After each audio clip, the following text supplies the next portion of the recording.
President Aliyev, welcome back to the NATO headquarters. It's great to see you again. This is actually your second time in the new building, but last time we had a bilateral meeting, it was over in the old building. We just had a very constructive discussion, and you will now participate in a meeting of the North Atlantic Council with all 30 allies.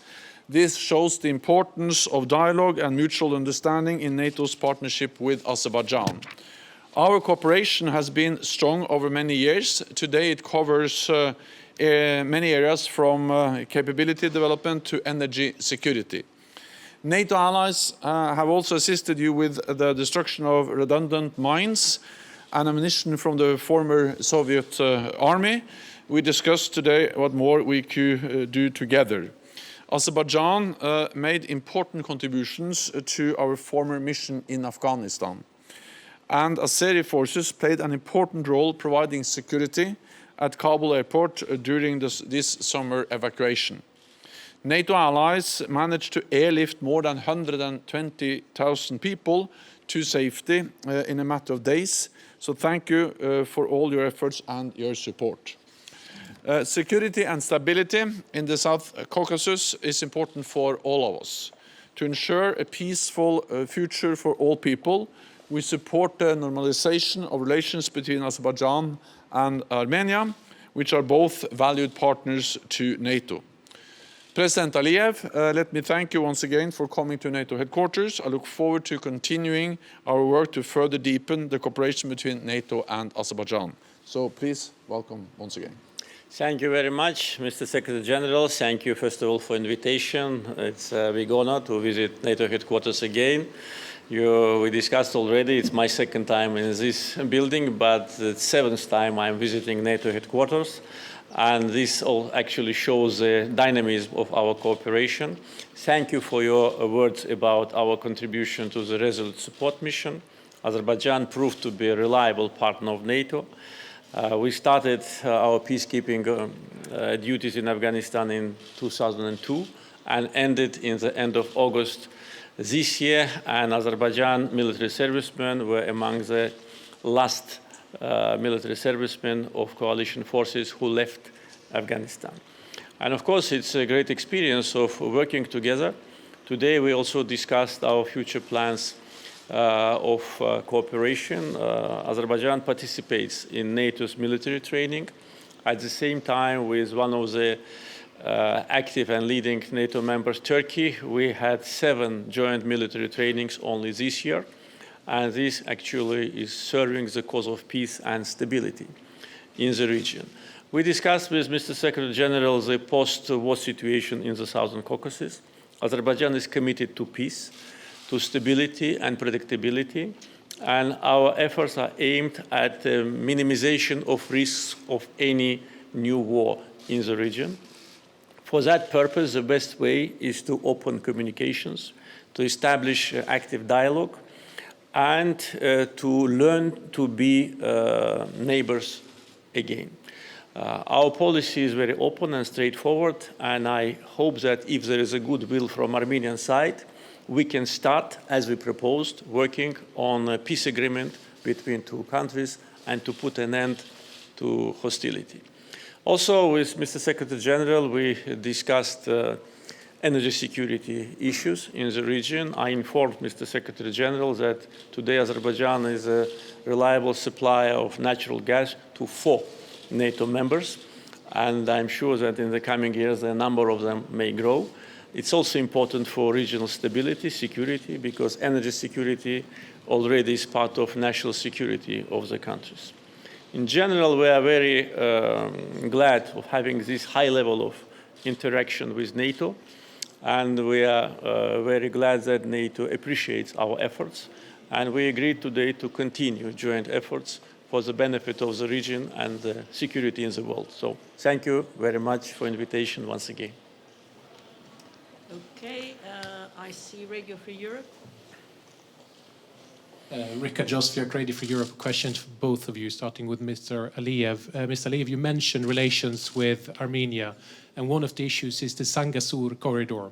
Would you accept Armenians' custom checks in that corridor, or what is the idea for Azerbaijan for this one? And also, can I also ask, you will meet with Mr. Pashinyan and Mr. Michel later today, you have dinner with them. You are bound to sign some sort of declaration on connectivity. What does that mean exactly? Can you mention what sort of connectivity issues you can have with Armenia? And for Mr. Stoltenberg, a Russian official today talked about a moratorium on missiles, intermediate missiles.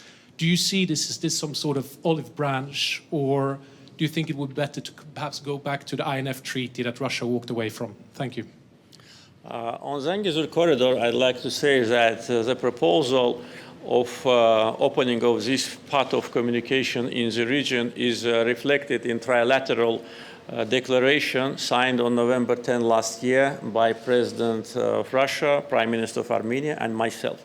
So it's a kind of obligation for Armenia to provide all the necessary facilities, though it was not easy during this more than 1 year to move forward. At this stage, we achieved an agreement on building the railroad connection from Azerbaijan through Armenia to Nakhichevan Autonomous Republic, and also agreement on construction of the highway. But the exact route of the highway has not yet been identified. It's a matter of future discussions, and we will definitely discuss it this evening on a trilateral meeting hosted by Mr. Charles Michel. With respect to the legal regime of the Zangezur corridor, it should be exactly the same as Lachin corridor, because in trilateral statement it clearly says that Azerbaijan provides security and unimpeded access for connection between Karabakh and Armenia should provide the same unimpeded access and security for connections between Azerbaijan and the Nakhichevan Autonomous Republic. So today, there are no customs on Lachin corridor there. Therefore, there should be no customs on Zangezur corridor. If Armenia would insist of using the custom facilities to control the cargoes and people, then we will insist on the same on Lachin corridor. This is logical, and the decision is to be made by Armenia. We are ready for both options.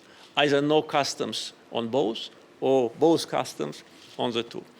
And with respect to connectivity, it's really a big opportunity for the region to integrate the regional transportation links because Zangezur corridor is not only for us to get access to Nakhichevan Autonomous Republic, but also for Armenia to get a railroad connection with Iran through Nakhichevan Autonomous Republic. It's for Armenia to get a railroad connection with Russia through the territory of Azerbaijan. Today, they don't have this railroad connection.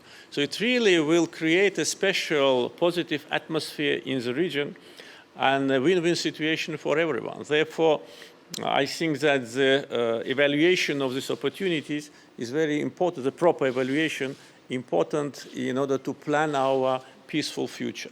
But again, we are ready. We already made several public statements that we want to turn the page of hostility and work on peace agreement. Today's meeting with Mr. Pashinyan and with Mr. Michel will clarify a lot. On the missiles, for many years we had a ban on all intermediate range weapons, banning also, of course, intermediate range missiles in Europe. That was the INF Treaty agreed back in 1987. But we have now seen the demise of this treaty because Russia violated the treaty by deploying new intermediate range nuclear capable missiles in Europe. They have done that for many years. And that led to the demise of the treaty banning all intermediate range weapons. So the proposal from Russia on a moratorium is not credible because we had a ban and they violated that ban. So unless Russia in a verifiable way destroys all its SSC-8 missiles, which are those missiles that violated the INF Treaty, it is not credible when they now propose a ban on something they actually have already started to deploy. NATO has no intention of mirror what Russia does, so we have no intention of deploying nuclear-capable missiles in Europe.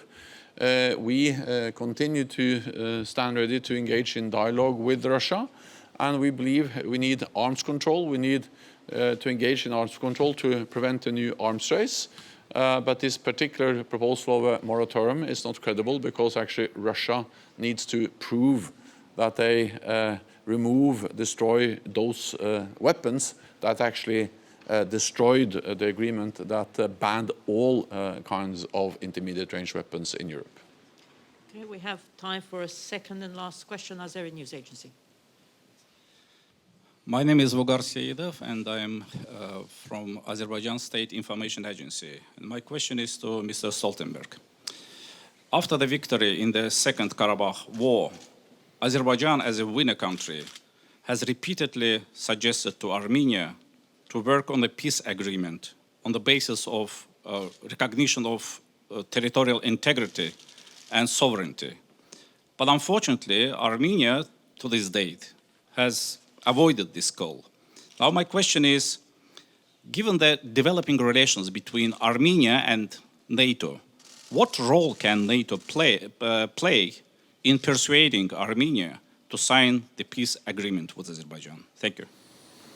First of all, we welcome the fact that it was possible to end hostilities and actually reach an agreement that stopped the fighting.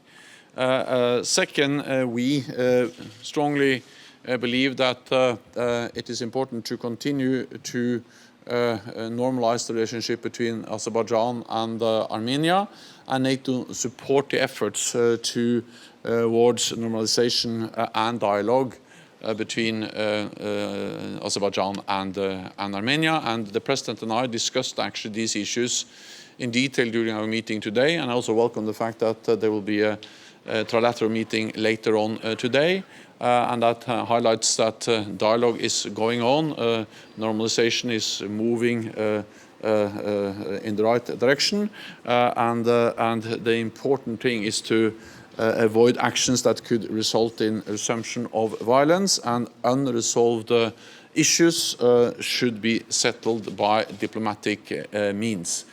NATO does not take side because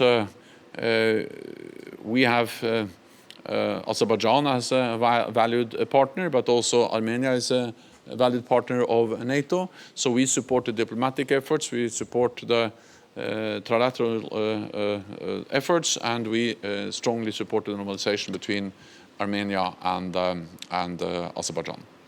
Thank you very much. This concludes this press point. Thank you. Thank you.